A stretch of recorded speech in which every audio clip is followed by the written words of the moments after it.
working on for getting ready to plant our grapes. I was blessed a while back with some extra pieces of leather that are kind of falling apart. Some of it's some horse tack and other things like that. Thought this was a great time to go ahead and cut it apart, save the pieces that we can. But since we wanted to put some leather in the ground while we're planting the grapes, seems like a prime opportunity. We got that going. We've also got some biochar going, and we just picked up the grapes, hoping to get this stuff kind of going in the ground in the next 2 days. So thanks for watching. Be back with you. Okay, so we're here. We've got our post set. I was looking for 6 foot tall. Ends up being about 6'2" is what we're looking for. And then at 5.5 feet, so right 5.5 feet is where we're going to go ahead and put our wire. So I'm going to go ahead and the ones that I have to trim off, there's a couple I need to trim off, so I'm going to fire up the steel, cut these few off, and then hopefully go ahead and put in my center post, or my center brace.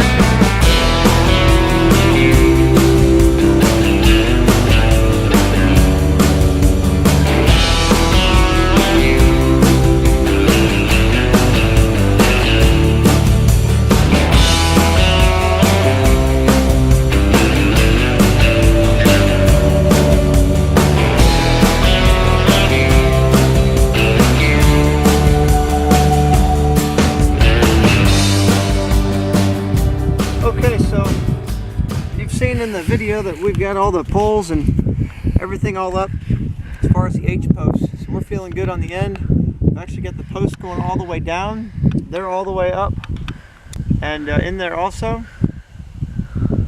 So basically we've got the whole vineyard set up. This stake here represents where I'm going to put a grape.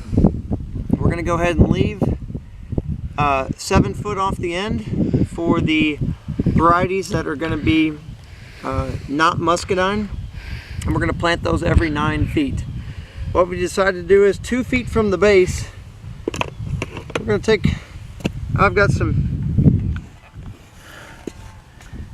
sheep's heads that were left after butchering, and we're going to go ahead and take those and drop them 2 feet from where we're going to plant each one of our grapes. So we're going to put some sort of I guess an organic material that is bones and fur that is going to rot and decompose 2 feet from where each one of these grapes are going to be. We feel comfortable by doing that, mainly by looking at the research that's happened and a little bit by some information that was passed on from you all. So don't know if it's the right thing to do, but we feel comfortable that, you know, when we talk about bone meals and blood plasmas, they didn't have a lot of that back in the olden days. This is what they had. So we're going to use what we have, and we're going to count on it lasting a whole lot longer than 1 season. So thanks for watching.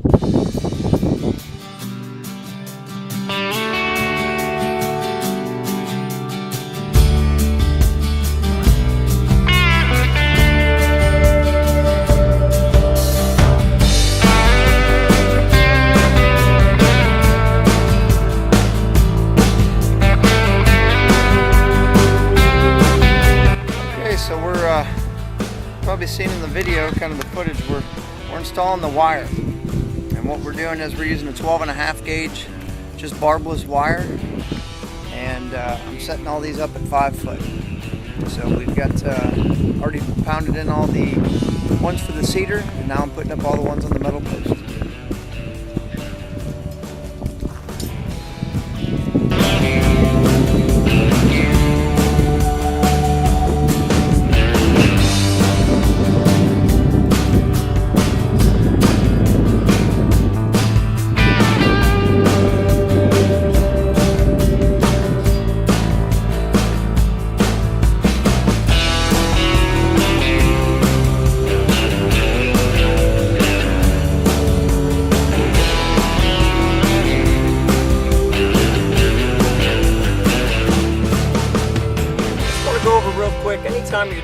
fencing, whether it's barbed wire or barbless wire. And most of the time, I'll be honest with you, even pulling field fence or horse fence, some things that come in handy. I'm always, it seems like, looking for something to tie to, whether it's my tractor or a post or anything like that. So I usually have a couple good straps. I've got a real nice come along, but a lot of times these 2,000 pound straps, it's amazing what these will actually do. Only disadvantage to them is they don't have as much take up as what a come along does. But if you get pretty close to where you are at, these are actually real handy. And for me, they're a lot lighter than carrying around my come along. Always need a good hammer, because you're always going to be hitting in some kind of staple or something if you're using any kind of wood. This is what I enjoy using. It's actually a twist lock pliers. It has that functionality, but it ends also, the real nice feature of it, it has a nice angle here to it. And that angle allows you to grip in there real tight. I know they make some other fencing tools for actually putting on the part on the T-post, the wire on the T-post. But putting these on and taking them off is real nice, and there's also just a nice little cutters down in the center. And you can see when I close it, there's also another little gap there that allows you to grip and grab things. And the final thing you'll need, you need some way to cut the wire, whether you're using one of these fencing tools, or if you're just going to bring out some kind of other wire cutters. And the final thing I would recommend is you got to have some kind of a convenient, easy way to pull your wire. Whether you put a rod through here and you just kind of have two people and you roll it out, or you come up with a little buggy like this, or if you buy one of them. These little things are super handy to have.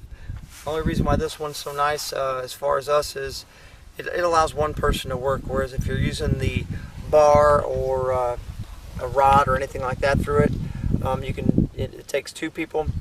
Unless you come up with one that you can actually just kind of pull yourself, put the rod through it, come up with a cantilever and have a central piece, and then pulling it that way off the ground.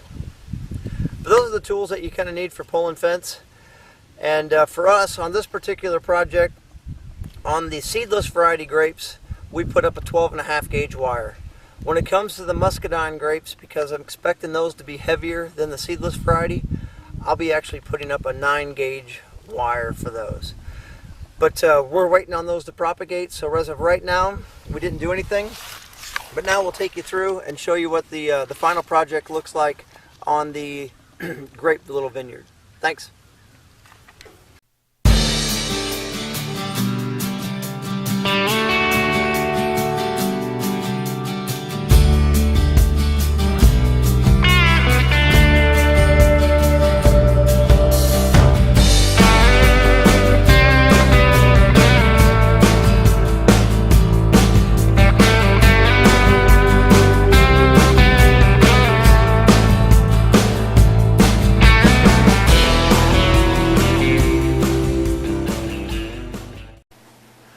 Okay, so just want to give kind of a brief overview of the whole project of the vineyard that we installed.